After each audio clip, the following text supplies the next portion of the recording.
Ambassador Jessica McKnight maintained her diplomatic composure as chaos erupted in the Galactic Council's Grand Chamber.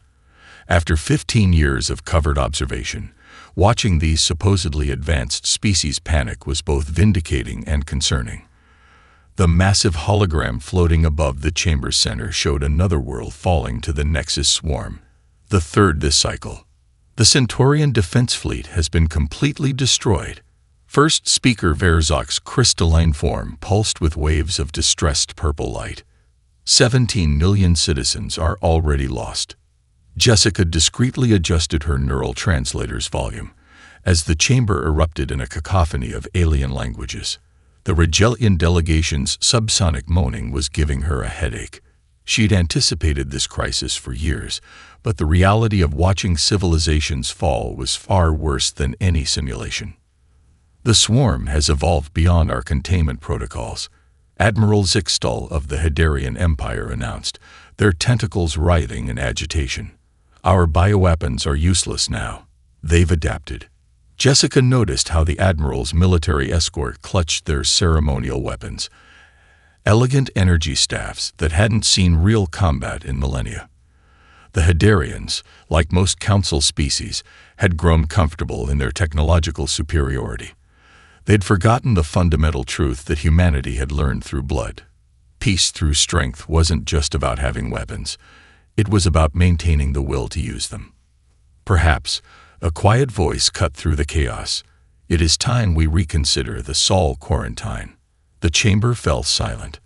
Council member Thurine, a being of pure energy contained within an ancient environmental suit, floated to the center of the chamber. Jessica felt her heart rate spike, but kept her expression neutral. This was the moment she'd been waiting for. The humans are too dangerous. The Regelian Queen's translator barely kept up with her rapid clicking. Their history is nothing but warfare and destruction. Jessica suppressed a smile. The Regelians had voted most strongly for Earth's quarantine after their long-range cultural observers had discovered human entertainment channels. They'd mistaken action movies for historical documents. And what is the swarm if not warfare and destruction? Thurine countered. We deemed humanity too violent for contact because they fight among themselves. But consider this. They fight, yet they still progress. They war, yet they build. Their conflicts drive innovation, rather than merely causing devastation.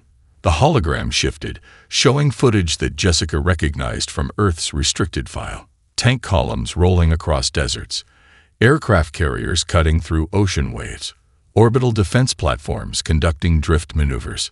Each image had been used to justify humanity's quarantine. Now, they represented hope. Ambassador McKnight, First Speaker Verzok's crystalline form turned toward her. You have been silent during these proceedings. Jessica stood, smoothing her diplomatic uniform. For 15 years, she played the role of a junior cultural observer, supposedly representing Earth's small scientific outpost on Titan, the only contact the Council had allowed. Now finally, she could reveal the truth. Honorable Council members, she began, her voice steady. I am not simply a cultural observer. I am Earth's senior military liaison and strategic commander for the Orion Arm. The chamber erupted again. Several species activated their defensive shields.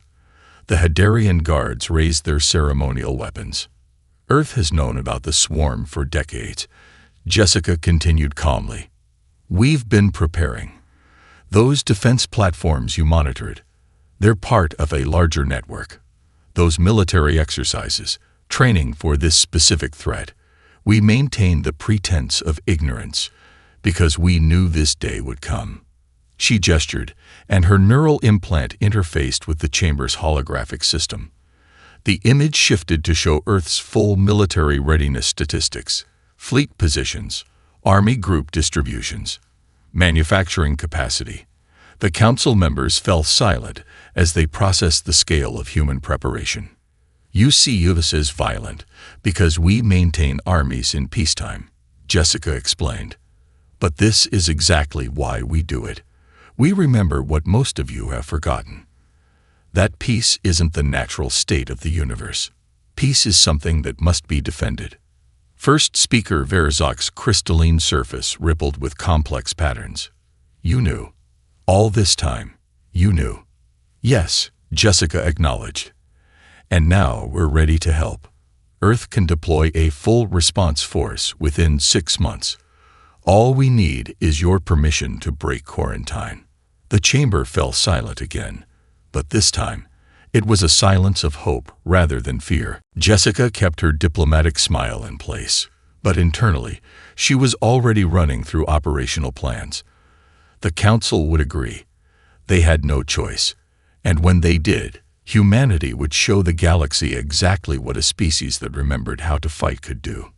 The question before the council, First Speaker Verzok announced formally, is whether to accept Earth's military aid against the Nexus swarm. Let the vote begin. Colonel James "Thunder" Richardson stood on the bridge of the EFS Normandy, watching the final countdown tick away on his neural display. 300 ships across 16 systems would emerge from hyperspace simultaneously. It wasn't just a show of force. It was a demonstration of what humanity had spent 15 years perfecting. Synchronized warfare on a galactic scale. All battle groups report ready, sir, Lieutenant Sarah Martinez announced from her operations station. Chronometers synchronized. Jump calculations verified. Waiting on your command, Colonel. Captain David Chen added, his hands hovering over the navigation console. The bridge crew maintained perfect composure, but James could feel their excitement. After years of preparation, Operation Earthborn Dawn was finally going live. Execute jump, James ordered, allowing himself a small smile. Let's show the galaxy how humans do war. The hyperspace transition was flawless. 300 ships, from massive carriers to fleet auxiliaries, materialized in perfect formation. On the Galactic Council's observation deck, dozens of alien representatives watched in stunned silence as their tactical displays lit up with human vessels. By the first light, a Rigelian observer whispered, "Their fleet is larger than the combined forces of the Outer Rim." James activated his command channel. "All ships, begin Phase 2. I want those supply bases operational yesterday." What followed was, in James's opinion, far more impressive than the synchronized jump. Prefabricated orbital stations began deploying from the holds of massive cargo vessels. Construction drones swarmed out in precisely choreographed patterns. Automated manufacturing plants descended to resource-rich asteroids and moons. "Colonel," his XO interrupted, "the Centaurian delegate is requesting permission to board. She seems confused." "Bring her up," James replied. "Time to explain how humans fight." Ambassador Kylith arrived on the bridge 20 minutes later, her crystalline form shifting through shades of bewilderment. "Colonel Richardson, we were told to expect warriors. Yet I see no weapons being deployed. No armies marshalling for battle." James gestured to the massive holographic display showing the ongoing construction efforts. "Ambassador, what you're watching is the most important part of human warfare. Before we can fight, we build."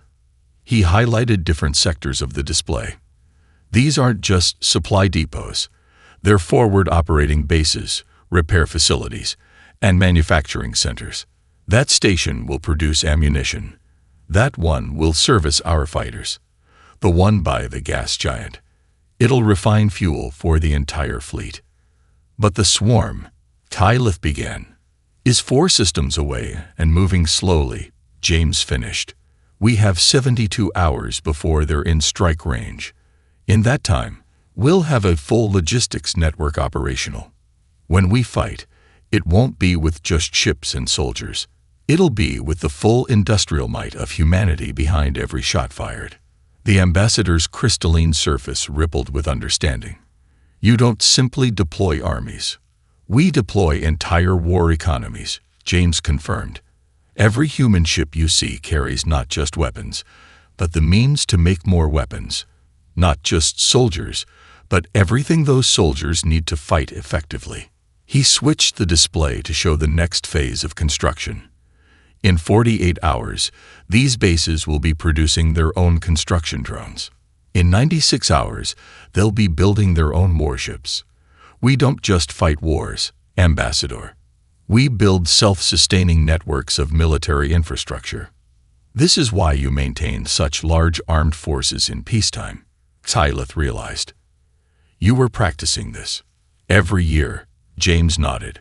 Earth's military conducts exercises, just like this. We call them logistics wars. Moving vast resources, establishing supply lines, building infrastructure.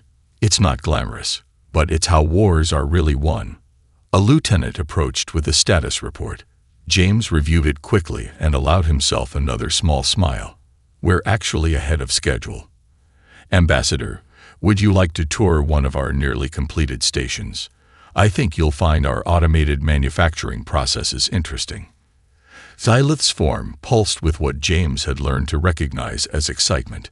Colonel, I must ask, when will we see your actual combat forces? Ambassador, James gestured to the massive operation unfolding around them. This is combat. What you're watching right now will kill more swarm than any number of warships. We're building the machine that will win this war.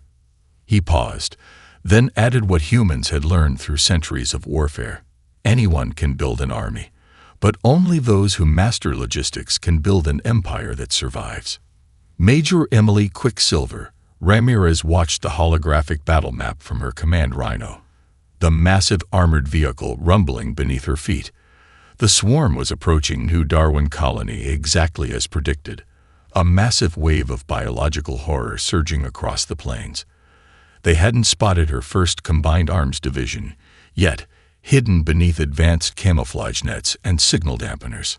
All units, this is Quicksilver. She broadcast across the secure command network. Execute Operation Hammerfall. I say again, execute Hammerfall. The response was immediate and devastating. Orbital strike beacons activated, their signals piercing the cloud cover. 20 seconds later, tungsten rods from the ESS Normandy screamed through the atmosphere at hypersonic speeds, turning the swarm's forward elements into craters. Aerospace wings, you are clear hot, Emily ordered, watching the tactical display update in real time through her neural link. Show them why we own the skies. Thunder cracked overhead as the 121st Aerospace Wing emerged from the cloud cover. They'd been circling at high altitude for hours, waiting for this moment. Plasma cannons and hypervelocity missiles tore into the swarm's flying units, while specialized EMP weapons disabled their larger biomechanical constructs. From her command vehicle, Emily watched the alien observers' reactions through secondary feeds. The council representatives were stunned by the coordination they were witnessing. This wasn't just warfare. It was a deadly ballet performed with devastating precision. Ground forces, begin Phase 2, she commanded. Let's show them how humans dance.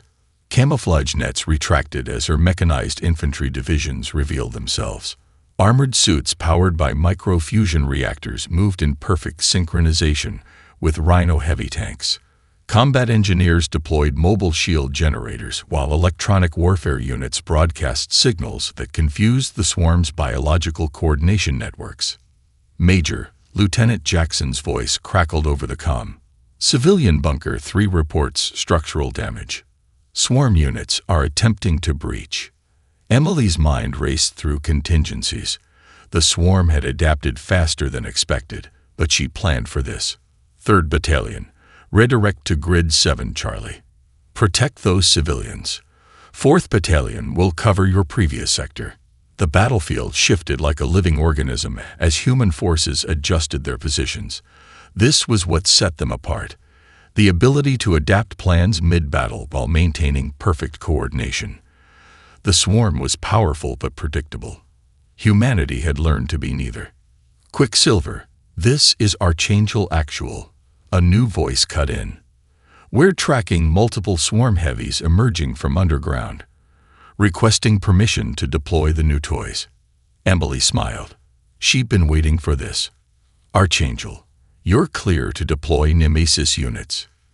Massive drop pods slammed into the battlefield, their impacts barely registering against the ongoing chaos. They cracked open to reveal humanity's latest achievement: neural-enhanced mechanical engagement systems. The 12-meter-tall mechs moved with impossible grace, their pilots linked directly to the machines through advanced neural interfaces. The swarm reacted with visible confusion.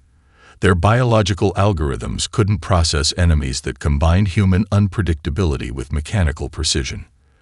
The Nemesis units tore through their ranks, each step calculated to maximize damage while minimizing civilian structure stress.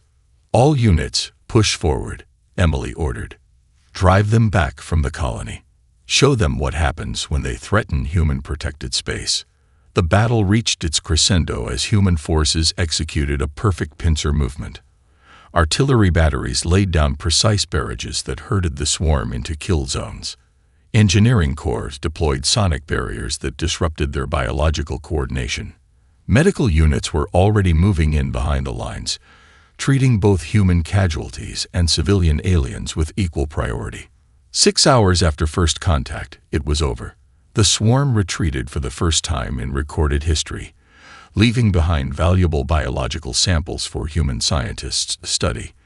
Emily stood in the colony's central plaza, watching her troops help alien civilians emerge from their bunkers. Major Ramirez, a trembling Centaurian, approached her. We never imagined defense could be like this. Your forces moved as one, yet each unit acted independently when needed." Emily removed her command helmet, letting the aliens see her face. "That's the secret of human warfare. We're not a hive mind like the swarm, but we're not just individuals either. Every soldier knows the mission, understands their role, and can think for themselves while still working as part of the whole." She looked up as human engineering units began repairing the colony's defenses. There would be no victory celebrations yet. That wasn't the human way. "We don't just fight wars," she explained. "We master them." And now, the swarm will learn what that really means. Lieutenant General Marcus Walsh stood in the control center of Earth's Unified Combat Training Facility, watching alien observers react to their first glimpse of human military exercises. The massive holographic display showed 12 simultaneous battles raging across the Nevada complex, each one a perfectly choreographed dance of violence and precision. "I don't understand." The Hadarian representative's tentacles twisted in confusion. "Your forces are already proven in combat. Why waste resources on these games?" Marcus gestured to a particularly intense simulation where mechanized infantry was coordinating with aerospace units to breach a fortified position. "Watch Alpha Company's movement here. 3 weeks ago, they lost 2 soldiers making this same assault. Today, they're perfecting the approach that will save lives tomorrow." The facility rumbled as artillery units conducted live-fire exercises nearby. In orbit, space combat units practiced complex maneuvers that would seem impossible to most species. Everything was recorded, analyzed, and used to refine human battle doctrine. "Each simulation is based on real combat data," Marcus explained, bringing up tactical overlays. "We take everything we learn from actual battles against the swarm and feed it into these training scenarios. Every soldier here is fighting yesterday's battle to prepare for tomorrow's war." A young Rigelian officer stepped forward, their crystalline form glowing with interest. "But the energy expenditure, the resource allocation, is nothing compared to the cost of learning these lessons in real combat," Marcus finished. He switched the display to a new scenario. "Watch this unit here. They're testing a new counter to the swarm's tunneling tactics we encountered last week." The observers fell silent as they watched a combined human force execute a perfect defense against simulated swarm units. Every movement was precise, every response calculated. When one strategy failed, the soldiers immediately adapted, trying new approaches until they found what worked. General Walsh, a Centaurian diplomat, spoke up. Our analysis suggests your forces spend more time training than actually fighting. This seems inefficient." Marcus smiled, remembering an old instructor's words. "We have a saying in the human military: the more you sweat in training, the less you bleed in battle. Every hour spent here saves lives out there." He led them to another section of the facility where medical teams practiced emergency procedures on advanced biosimulators. Nearby, engineering corps rapidly assembled and disassembled combat bridges while under simulated fire. "Look at their movements," he pointed out. "See how each action is deliberate. We're not just teaching them what to do. We're building muscle memory. When the real fight comes, they won't have to think about these actions. Their bodies will remember." A massive explosion rocked the facility as the space combat simulation reached its climax. Above them, holographic warships executed maneuvers that seemed to defy physics, their crews pushing the limits of human technology and skill. "This is why we succeeded where others failed against the swarm," Marcus continued. "When they hit us, we didn't have to figure out how to fight them. We already knew. We'd fought this war 1,000 times in simulation." He brought up the after-action report from New Darwin Colony. Major Ramirez's victory wasn't just about having better technology or more ships. It was about having troops who had already failed against those tactics in training, who had already learned the hard lessons in an environment where mistakes don't cost lives. The alien observers watched as a new group of soldiers entered the simulation chambers. Each wore neural interfaces that would make the training feel real, forcing them to face their fears and overcome them in a controlled environment. "Some say humans are natural warriors," Marcus concluded, "but that's not true. What you're seeing here, this dedication to training, this willingness to fail and learn and try again, that's what makes us different. We're not born to war.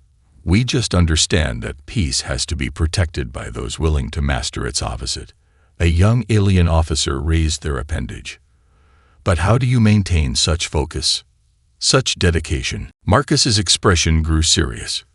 "Because every person here remembers what happens when you're not ready.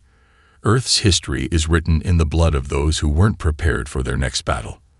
We train like this because the alternative is unacceptable." He turned back to the main display, where another unit was preparing to run their simulation. "In the end, you don't rise to the occasion.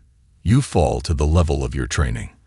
And we intend to make sure that level is high enough to keep our people, and now your people, safe." Captain Sophia Doc Reynolds knelt beside the wounded swarm drone, her combat medical suit wearing as it analyzed the creature's bizarre biology. Around her, the forward medical station buzzed with activity as human doctors treated both allied species and captured swarm units with equal dedication. "I don't understand." The Hadarian medical observer's tentacles twisted in confusion. "Why expend resources on the enemy? They would not do the same for you."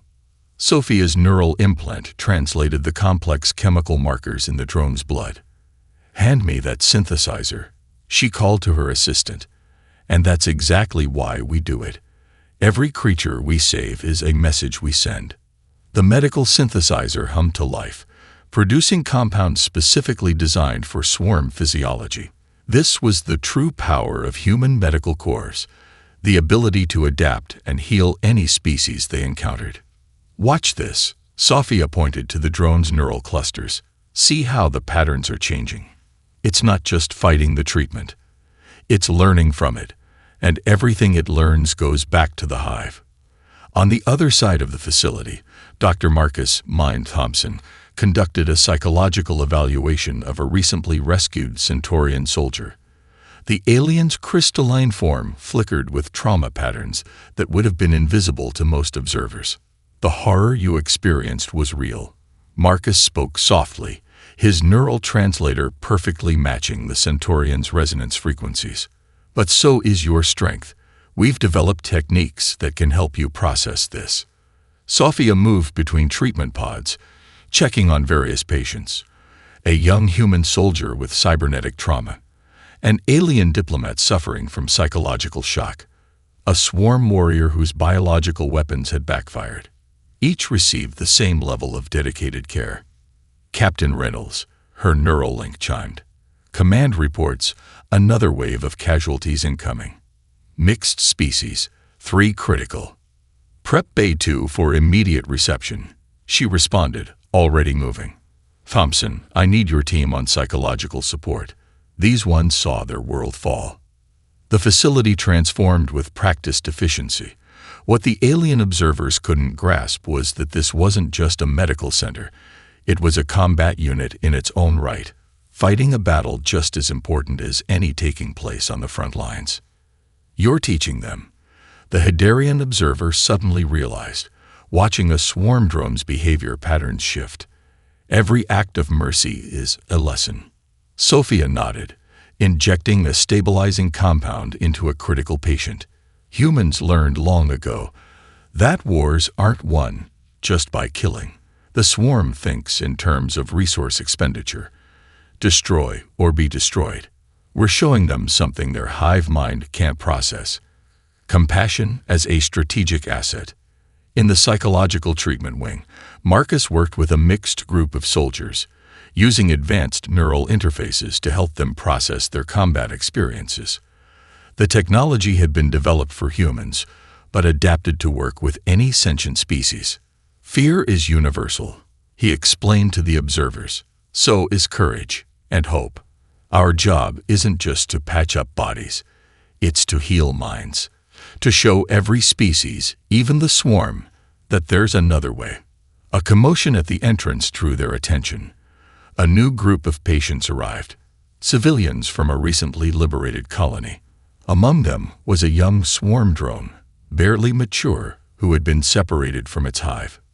Watch this, Sophia told the observers, approaching the frightened creature.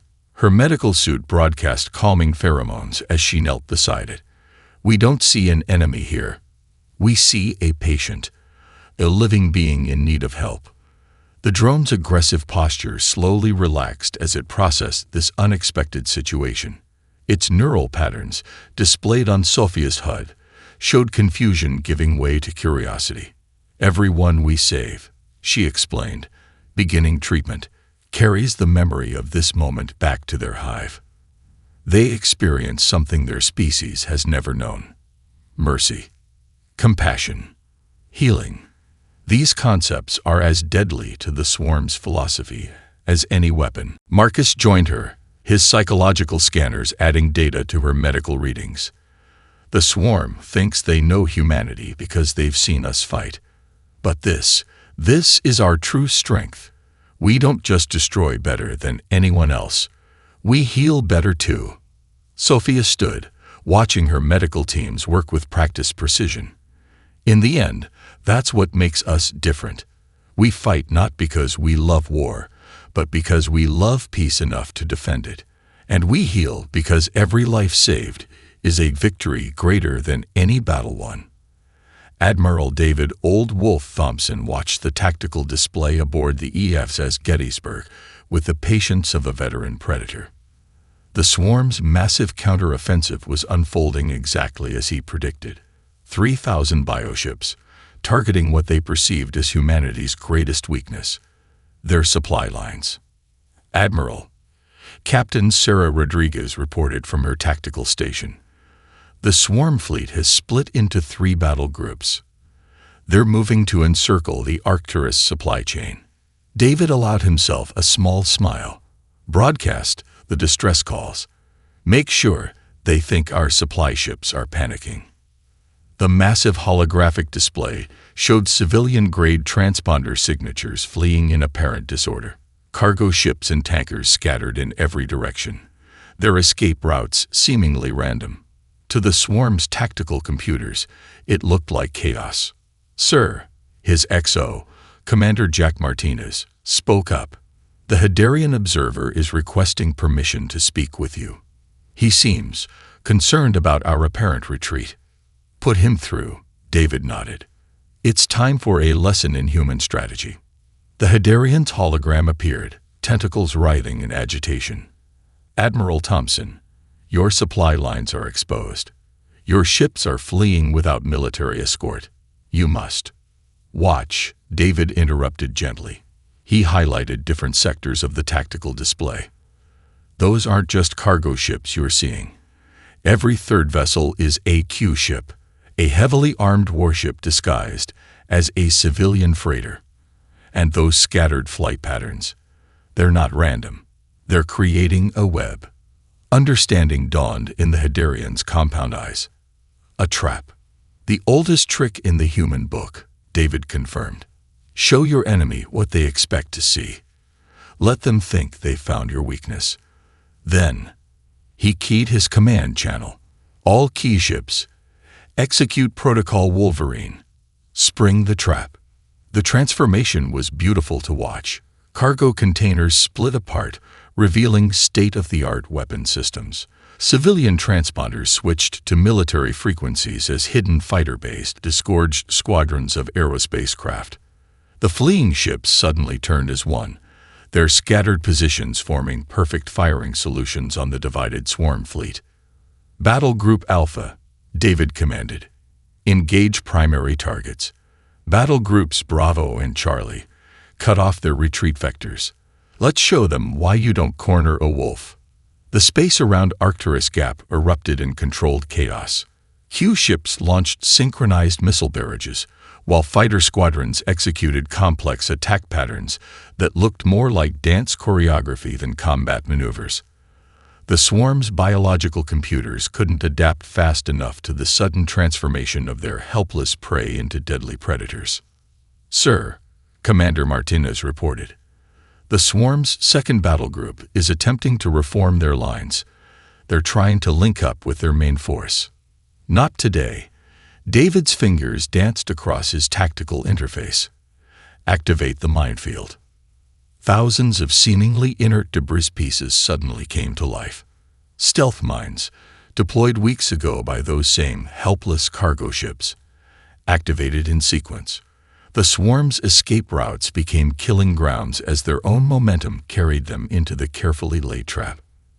The Hadarian observer watched in stunned silence as humanity's true strategy unfolded. Your entire supply chain. It was bait. Not entirely, David explained, directing his forces with practiced ease. Those ships are still carrying real supplies.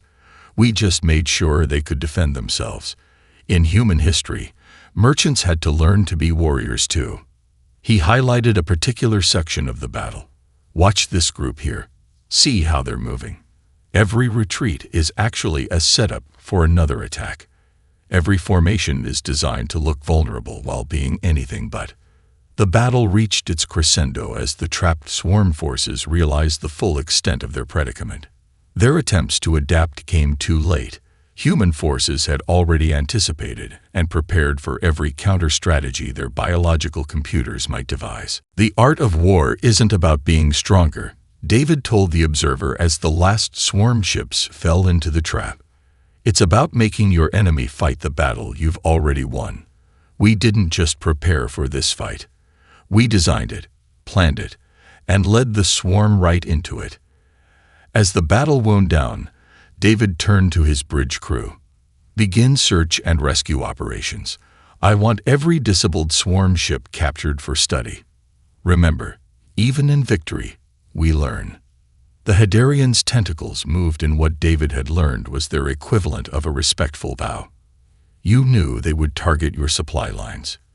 You knew they would see it as weakness. Of course, David smiled, because that's what everyone expects. But here's the truth about humans. Our logistics aren't our weakness. They're our greatest strength. Because every supply ship is also a warrior, every merchant also a soldier, and every retreat might just be a trap. Master Sergeant Kelly Brass Anderson stood before a mixed group of alien military officers in the newly established Galactic Military Academy. The holographic display behind her showed the complex hierarchy of human military structure, but she knew her audience was more focused on the silver chevrons on her sleeve than the presentation. In most of your forces, she began, pacing with the measured stride of a career NKO, You have officers who give orders and warriors who follow them. But humans? We have something in between. Something that makes our military unlike any other in the galaxy. A Regelian royal commander raised their crystalline appendage. We've observed these non-commissioned officers. They appear to hold authority without noble rank or high birth. It seems chaotic. Kelly smiled, remembering her own journey from private to master sergeant. Let me show you why it works. She gestured, and the hologram changed to show a battlefield scenario. Lieutenant Jackson, front and center. A young human officer stepped forward, his bars gleaming. The alien observers watched curiously as Kelly addressed him with both respect and a subtle air of authority. Lieutenant, your platoon needs to cross that ridge. Kelly pointed to the holographic terrain. What's your plan? The lieutenant studied the scenario. I'd split the force, send one group to. Stop, Kelly interrupted gently. Before you make that call, what would you do first, according to human military tradition? Lieutenant Jackson straightened. I'd ask my platoon sergeant for their assessment, Master Sergeant. Exactly, Kelly turned to the alien observers. See, in human forces, a new officer's first lesson is simple. Your NCOs are your greatest asset. We're the bridge between command and troops, the keepers of experience, the teachers of traditions. She brought up footage from recent battles against the swarm. Watch these units. See how the officers give strategic direction, but the NCOs handle the tactical details. That's because we've been there. Done it. Learned the hard way so others don't have to. A Centaurian defense coordinator moved forward, their crystalline form pulsing with confusion. But how do you maintain discipline? In our forces, authority flows from formal rank alone. Kelly pulled up another hologram, this one showing the intricate web of relationships in a human military unit. Authority isn't just about rank. It's about experience, knowledge, and trust. Your warriors follow orders because they must. Ours follow because they trust their leaders, both officers and NCOs, to make the right calls. The academy room transformed into a combat simulation. Kelly walked through scenes of human forces in action, pointing out the subtle interactions between officers and NCOs that alien observers had previously missed. See this sergeant here. She highlighted a scene. He's teaching his lieutenant about the unit's capabilities, while the lieutenant is teaching him about strategic objectives. It's a partnership. The officer brings the big picture. The NCO brings the ground truth. A Hadarian military theorist raised their tentacles. But surely this creates confusion in the chain of command. Actually, it strengthens it, Kelly corrected, because every level of our military has these experience bridges.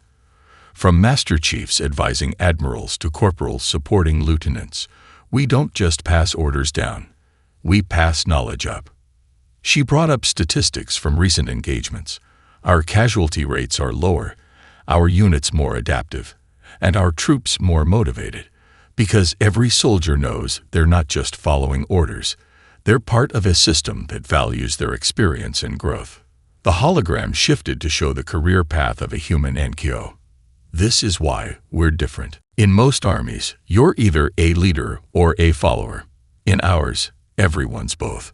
Every soldier can rise through the NCO ranks, gaining authority through proven competence rather than birth or social status.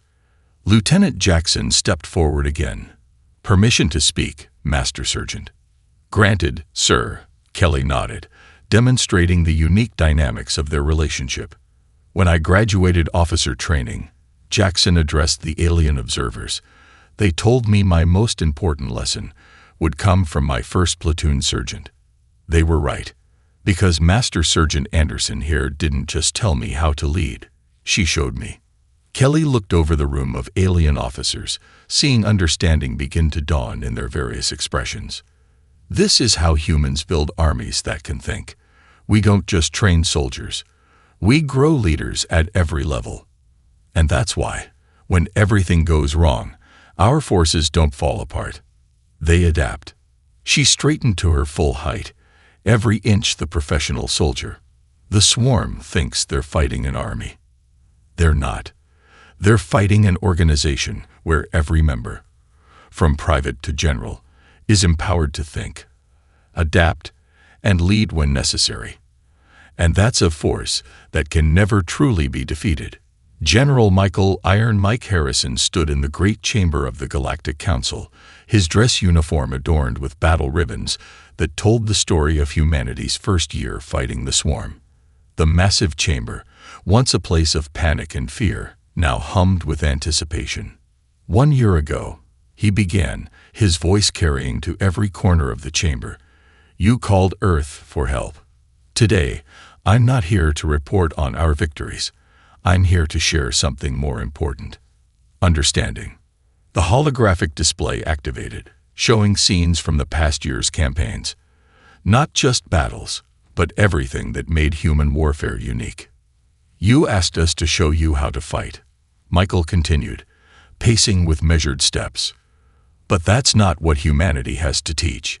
We're here to show you how to defend, how to protect, how to build forces that don't just win battles, but preserve peace. He gestured, and the display showed Colonel Richardson's massive logistics operation. You saw our supply lines and thought they were weaknesses. Instead, they were the foundation of every victory. Because humans don't just build armies. We build networks, systems, organizations that can sustain themselves and adapt. The scene shifted to Major Ramirez's defense of New Darwin Colony. You watched us fight and saw violence. But look closer. See how every action protected civilians. How every tactic considered not just military objectives, but humanitarian ones. That's not weakness. That's the source of our strength.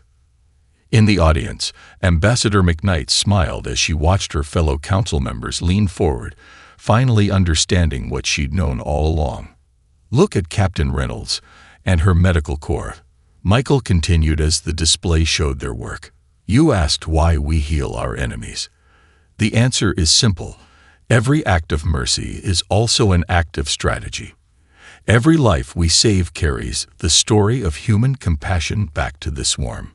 The hologram displayed Admiral Thompson's brilliant trap at Arcturus Gap. You thought we were retreating, scattering in fear.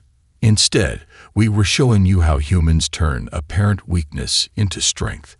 How we let our enemies think they've won, until the moment they realize they've lost. He paused as Master Sergeant Anderson's training sessions appeared. You questioned our chain of command. How we could trust authority that wasn't based on birth or rank.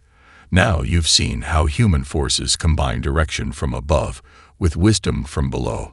How every soldier is both a leader and a follower. Michael turned to face the council directly. But the most important lesson isn't about tactics or strategy. It's about why we fight the way we do. Humans don't maintain armies because we love war. We maintain them because we understand a truth that the swarm never will.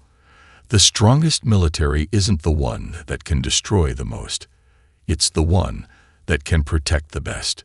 The display showed scenes from across human-controlled space, rebuilt colonies, protected civilians, healed enemies, and trained allies. Every human soldier is a warrior, yes, but they're also engineers, diplomats, teachers, and healers. We don't just train them to fight. We train them to build, to protect, to understand. He gestured to the alien military officers who had trained with human forces. Look at your own people now. See how they've grown not by copying us, but by learning our principles and adapting them to their own strengths. That's the real victory here, not against the swarm, but against the idea that war must be only about destruction. The chamber fell silent as the final images appeared. Human and alien forces working together, combining their unique strengths in ways neither could have imagined a year ago. The swarm thinks they're fighting Earth's military, Michael concluded. They're wrong. They're fighting every lesson humanity has learned through centuries of warfare, every principle we've paid for in blood. every truth we've discovered about what makes a force truly unbeatable. He straightened, his voice carrying the weight of generations of human warriors. We don't offer you victory. We offer you understanding. Because in the end, the greatest weapon humanity has isn't our technology, our tactics, or our training. It's our understanding that true strength comes not from the ability to take life, but from the willingness to protect it. The chamber erupted in a way the council never had before, not in fear or panic, but in understanding, in hope, in recognition of a truth that would reshape galactic civilization. That humanity's greatest contribution to the stars wasn't teaching them how to fight, but showing them how to defend what mattered most.